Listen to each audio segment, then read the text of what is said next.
بسم اللہ الرحمن الرحیم۔ قدیم زمانے کی بات ہے کہ ایک بستی میں ایک بہت ہی مشہور آدمی رہتا تھا۔ اس کا نام آزر تھا اور آزر بتوں کو بیچتا تھا، اور اس بستی میں ایک بہت وسیع گھر تھا، اور اس گھر میں بہت سے بت تھے، اور لوگ ان بتوں کو سجدہ کرتے تھے، اور آزر بھی ان بتوں کو سجدہ کرتا تھا، اور آزر ان بتوں کو پوجتا تھا۔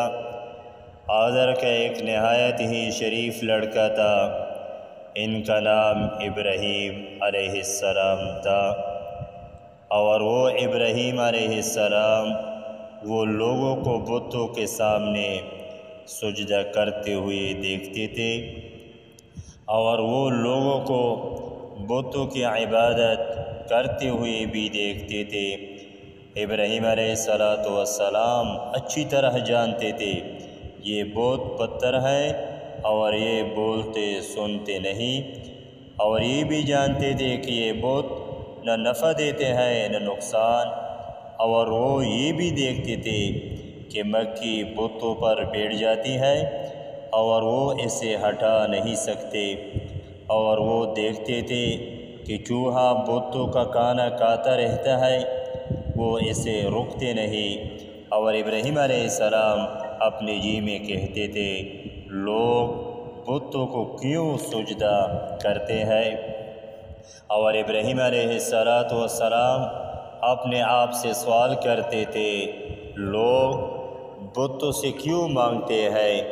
اور ابراہیم علیہ السلام اپنے والد سے کہتے تھے، ابا جی آپ ان بتوں کو کیوں پوجتے ہیں؟ ان بتوں کو سجدہ کیوں کرتے ہیں؟ ان بتوں سے کیوں مانگتے ہیں؟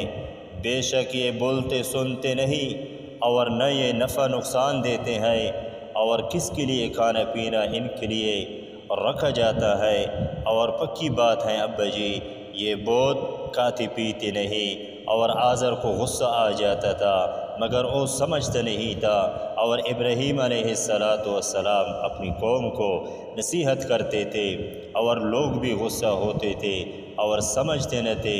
ابراہیم علیہ السلام نے کہا، جب لوگ چلے جائیں گے تو میں بتوں کو توڑ دوں گا، تب انہیں صحیح سمجھ آئے گی۔